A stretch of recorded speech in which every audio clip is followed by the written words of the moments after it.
Hi friends, this is sorry cinema bus அப்டேட்டில் back to back அப்டேட்ஸோடு வந்திருக்குங்க. So Rajini சாரோடைய Jailer படத்துடைய அந்த செகண்ட் பார்க்கான ஷூட்டிங் அந்த கேரளா பார்டரில் இருக்கக்கூடிய அந்த குட்டி கிராமத்தில் வந்து இப்போ ரொம்ப பரபரப்பாக நடந்திருக்கு. ரஜினி சார் அந்த ஷூட்டிங்கில் கலந்துக்கிட்டாரு.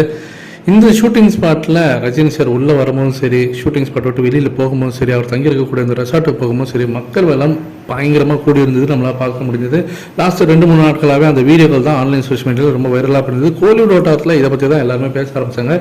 அந்த ஒரு குட்டி கிராமத்தில் கூட அவ்வளோ மக்கள் ரஜினி சார் பார்க்கறதுக்கு திரண்டு வந்துருக்காங்க. ஸோ ரசிகர் எங்கே போனாலும் ரஜினி சாருக்கு வந்து இந்தியா ஃபுல்லாக இருக்கிறாங்க அப்படின்றது தான் இந்த ஒரு வீடியோ நமக்கு எடுத்துக்காட்டுது. ஆனால் அதை தாண்டி அங்கே இருக்கக்கூடிய இந்த மக்கள்லாம் ரஜினி சாரோட எளிமையை அந்த பார்த்துட்டு எந்த அளவுக்கு ரொம்ப ஹம்பிளாக இருக்கிறாரு, ரொம்ப சாதுவாக இருக்கிறாரு, எந்த அளவுக்கு வந்து பார்த்தீங்கன்னாக்கா அவருடைய அந்த ஸ்டார் ரூமுக்கும் அதுக்கும் அவர் இருக்கக்கூடிய அந்த விஷயத்துக்கும் டோட்டலாக கான்ட்ராஸ்டாக இருக்குது அப்படின்றத பார்த்தா அவங்க வியந்து போயிருக்காங்களாம்.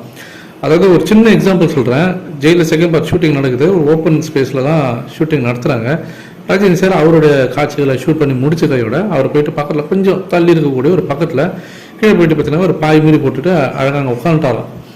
அதை பார்த்த கிராமத்து மக்கள்லாம் ரொம்ப பூரிச்சு போயிருக்காங்க. அங்கே இருக்கிறவங்ககிட்ட கேட்கும்போது அதாவது அந்த ஷூட்டிங் யூனிட்டில் இருக்கிறவங்ககிட்ட கேட்கும்போது ரஜினி சார் அப்படிதாங்க, அவர் எப்போதுமே அப்படி தான் இருப்பார் அப்படின்னு அவங்க சொல்லும்போது கிராமத்து மக்கள் அவங்க வந்து மேபி ரஜினி சார் பற்றி அந்த ஷூட்டிங் ஸ்பாட்டில் அவர் எப்படி இருப்பாருன்றது அவங்க ஒரு கற்பனையில் இருந்திருக்கலாம்.